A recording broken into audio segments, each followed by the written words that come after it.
Bonjour, mesdames et messieurs, bon réveil et bienvenue sur RTI 1. Le ministère des Affaires étrangères porte à la connaissance des populations ivoiriennes des missions diplomatiques, organisations internationales et postes consulaires en Côte d'Ivoire que le gouvernement ivoirien présente la candidature de la Côte d'Ivoire à un siège non permanent du Conseil de sécurité des Nations Unies pour la période 2018-2019. À cet effet, son Excellence M. Alassane Ouattara, président de la République de Côte d'Ivoire, procédera au lancement officiel de la campagne de promotion de la candidature de la Côte d'Ivoire lors de la cérémonie qui se tiendra le mardi 11 octobre prochain à 17h à l'auditorium du centre de conférence des ministres du ministère des Affaires étrangères.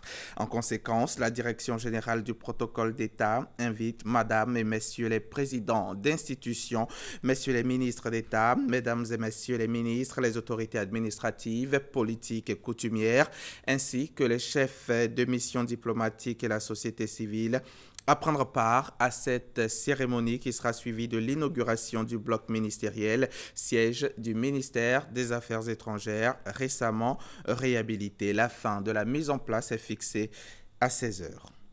Après l'hommage de la nation, les médaillés olympiques Cissé Cheikh Salah et Ruth Gbabi ont été célébrés ce vendredi à Gagnoa. L'événement s'est tenu en présence de la première dame de Côte d'Ivoire, Dominique Ouattara. Il a eu pour cadre le stade Biakaboda de la ville, une cérémonie riche en émotions et qui a vu une grande mobilisation des populations, des chefs de village et de canton et des autorités politiques et administratives. La première dame a fait don de 11 millions de francs CFA aux différentes couches de la population. Le compte-rendu de nos envoyés spéciaux, Mahama Traoré et Abiba Dambélé. Mobilisation record ce vendredi au stade Biakaboda de Gagnoa.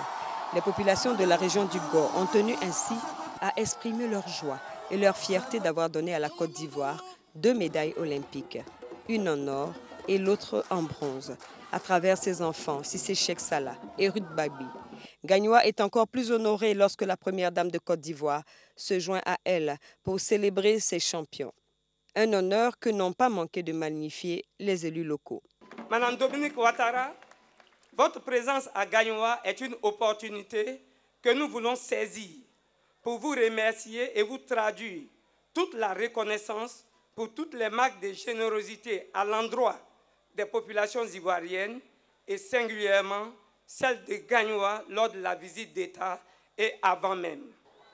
Vous êtes là aujourd'hui, encore à Gagnoa.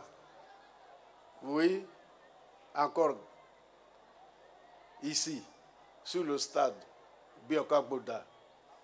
N'est-ce pas là, la vraie femme aux oies que les bêtés souhaitent? Dieu sait faire les choses.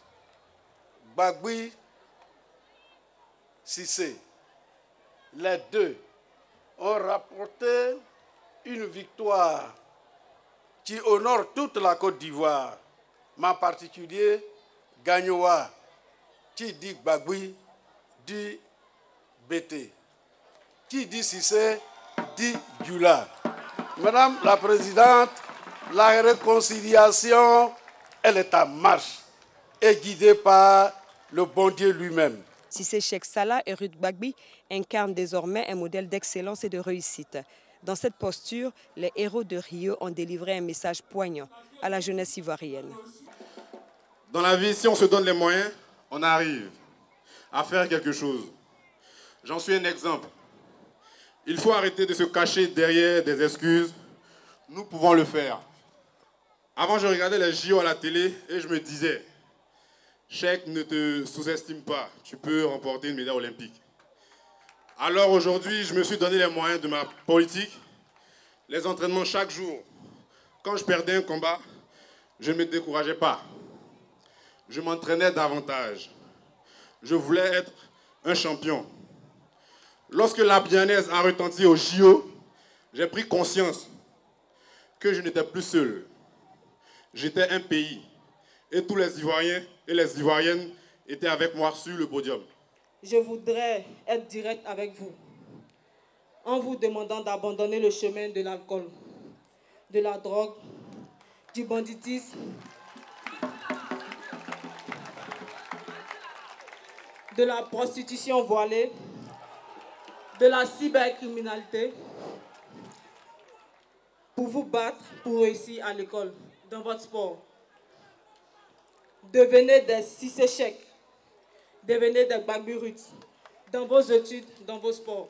Pour les autorités sportives, le taekwondo est une discipline qui contribue au rayonnement de la Côte d'Ivoire sur le plan international, ce au regard des performances réalisées par Cissé Cheick et Ruth Gbagbi. Ruth est la capitaine de l'équipe nationale de Côte d'Ivoire, filles et garçons confondus.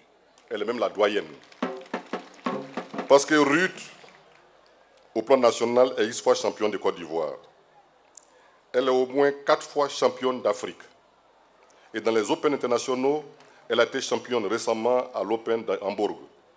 Elle a été championne à l'Open international d'Alexandrie, à l'Open de Carthage à Tunis en 2014. Et j'en passe. Ruth est aujourd'hui la première africaine, pas seulement ivoirienne, la première africaine à être médaillée aux Jeux olympiques. Cissé est le premier africain depuis le Maghreb jusqu'en Afrique du Sud, à être médaillé d'or aux Jeux olympiques. Madame la Première Dame, au-delà de Gbagbi Ruth et Cissé Cher Salah, c'est un message fort que vous envoyez à l'ensemble de notre jeunesse. Cette jeunesse-là doit savoir qu'il n'y a que l'excellence au travail qui puisse garantir sa promotion socio-économique. Présente en sa qualité de marraine des 2 médaillés, la Première Dame, Dominique Ouattara, a tenu à rendre à la ville de Gagnoa l'honneur qu'elle a fait à toute la Côte d'Ivoire. Elle a ainsi annoncé la réalisation prochaine de 2 importants projets. 32 ans après la mémorable médaille d'argent, remportée en 1984 par notre compatriote Gabriel Tiako aux Jeux olympiques de Los Angeles, la Côte d'Ivoire a brillé à nouveau à Rio grâce à Cheick et Ruth. Nous sommes donc rassemblés aujourd'hui au stade de Gagnoa pour leur rendre un vibrant hommage. Et c'est avec beaucoup de joie que je suis avec vous aujourd'hui pour cette cérémonie d'hommage. Je sais qu'il s'agit d'un grand moment de fierté pour toute la région du Go et je me réjouis de partager ces instants de célébration avec vous. C'est pourquoi j'ai saisi l'opportunité de cette visite pour augmenter le montant octroyé au département de Gagnoa dans le cadre du Fonds d'appui aux femmes de Côte d'Ivoire. À ce jour, vous avez déjà bénéficié, mes chères sœurs, d'un montant de 250 millions CFA afin de vous permettre de démarrer une activité génératrice de revenus. Aujourd'hui, je mets à votre disposition une enveloppe additionnelle de 150 millions de francs CFA, ce qui portera désormais le FAFSI à 400 millions de francs CFA pour le département de Gagnoa. Par ailleurs, chers parents de Gagnoa, je suis heureuse de vous annoncer que la pelouse synthétique que je vous avais promise pour le stade de Gagnoa lors de mon passage en 2015 sera réalisée dans les jours qui viennent. Les travaux de réalisation démarreront le 17 octobre 2016 et seront livrés fin décembre 2016 pour le plus grand bonheur de Gagnoa, particulièrement les amateurs de sport. À cela s'ajoutent les 11 millions de francs offerts par la Première Dame aux populations de Gagnoa qui lui ont offert à leur tour de nombreux présents, des bœufs, des béliers, des pagnes de qualité et des vivres. Un mot de football à présent. La campagne du mondial Russie 2018 démarre ce samedi pour l'équipe du Mali. Pour leur première sortie, les Aigles rendent visite aux champions d'Afrique en titre, les Éléphants de Côte d'Ivoire. Le match se disputera au stade de la Paix de Bouaké et le coup d'envoi sera donné à 18h. La Côte d'Ivoire est considérée comme une bête noire du Mali. Pour le moment, les statistiques sont largement en faveur des Ivoiriens. En 36 confrontations, les éléphants se sont imposés 22 fois contre seulement 5 pour les aigles et 9 nuls. Bientôt, la création d'une maison des femmes entrepreneurs de Côte d'Ivoire. C'est ce qui ressort de la cérémonie de clôture des deuxièmes journées de l'entrepreneuriat féminin. Il s'agit d'un centre incubateur qui va leur servir de maison de formation et de renforcement de leurs capacités. La cérémonie de clôture des JEF 2016 s'est tenue vendredi 7 octobre, hier donc au siège de la Confédération générale des entreprises de Côte d'Ivoire. C'était en présence de notre reporter Juliette Weyer. Les femmes entrepreneurs de Côte d'Ivoire visiblement satisfaites de leur participation aux deuxièmes journées de l'entrepreneuriat féminin. Ça nous a permis d'avoir des contacts, puis ça nous a permis aussi de partager avec nos sœurs qui ont déjà l'expérience. Celles qui ont déjà réussi l'entreprise, qui sont des leaders, elles nous ont enseigné. Je suis sortie très satisfaite. J'ai appris beaucoup des autres. Également, j'ai vu la détermination de la CGI à pouvoir aider les femmes ivoiriennes à sortir de la pauvreté et également à créer de l'emploi. Au nombre de leurs recommandations, la mise en place d'un fonds initial pour le démarrage de leurs activités et la création d'une maison des femmes entrepreneurs pour leur formation et autres coachings. Des requêtes que la Confédération générale des entreprises de Côte d'Ivoire, initiatrice des journées de l'entrepreneuriat féminin, s'engage à exécuter. Il y a eu pas mal d'engagements concrets, pas mal d'approches concrètes, avec des propositions qui peuvent être utilisées immédiatement. C'est aux femmes de prendre leur destin en main. Et nous, à la COCI, tout ce qui est en notre pouvoir, nous le ferons afin de créer un environnement propice au développement de l'entrepreneuriat féminin. D'autres structures, dont le ministère de l'économie numérique, ONU Femmes et la Banque africaine de développement, ont également promis de soutenir les dirigeantes de petites et moyennes entreprises pour faire prospérer leurs affaires. Prochain cap, l'édition 2017, avec une toute autre perspective. Hors de nos frontières, au Maroc, près de 16 millions d'électeurs ont été appelés aux urnes vendredi pour les élections législatives. Deux grands partis étaient en tête des sondages. Les islamistes du Parti de la justice et du développement au pouvoir depuis 2011 et les sociaux-libéraux du Parti Authenticité et Modernité qui se présentent comme un rempart à la montée de l'intégrisme. Attendu dans les urnes ce vendredi 7 octobre pour le choix des représentants du peuple au Parlement, le deuxième du genre après le printemps arabe de 2011, les électeurs marocains ont répondu à leur manière. De Casablanca à Rabat, la capitale royale, en passant par bien de provinces, comme ici à Tamar, c'est un scrutin sans agitation qui a été observé. Jusqu'à maintenant, alhamdoulilah, l'opération se passe très bien. Je pense que le taux de vote est normalement un peu très élevé par rapport aux autres années.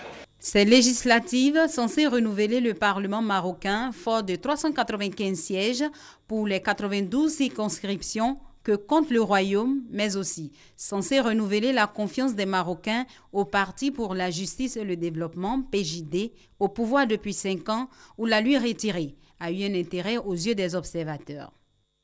Je suis un citoyen marocain et c'est mon droit pour faire le vote.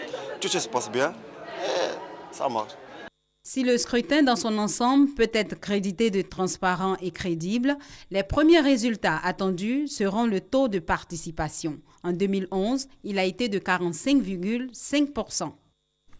Et les premiers résultats sont déjà connus. Les islamistes du PJD à la tête du gouvernement de coalition depuis 5 ans au Maroc ont remporté le plus grand nombre de sièges aux élections législatives de vendredi selon des résultats provisoires diffusés par le ministère de l'Intérieur. Au Burundi, le pouvoir est engagé dans une terrible répression depuis le début de la crise qu'il traverse depuis avril 2015, caractérisée par des exécutions extrajudiciaires, tortures, des centaines de disparitions forcées et des milliers de prisonniers politiques. Alors qu'il est de plus en plus accusé d'être en grande partie responsable de ces crimes, le Burundi vient de décider de se retirer de la CPI, la Cour pénale internationale. Toujours en bref, le ministre français des Affaires étrangères Jean-Marc Ayrault est à New York aux États-Unis. Ce samedi 8 octobre, il vient défendre devant le Conseil de sécurité une résolution proposée par Paris pour instaurer un nouveau cessez-le-feu sur la ville d'Alep et permettre la livraison d'aide humanitaire. Les Russes ont déjà promis d'y mettre leur veto et de proposer un texte concurrent pour court-circuiter l'initiative française. Pour terminer, les États-Unis et la France ont annoncé hier vendredi l'envoi d'aide en Haïti, 3 jours après le passage de l'ouragan Matthew qui a fait au moins 900 morts et des dizaines de milliers de sans-abri. L'ouragan qui a atteint le sud-est des États-Unis a également fait une victime en Floride. Fin de ce journal. Merci de l'avoir suivi. Bonne suite de programmes sur RTI1.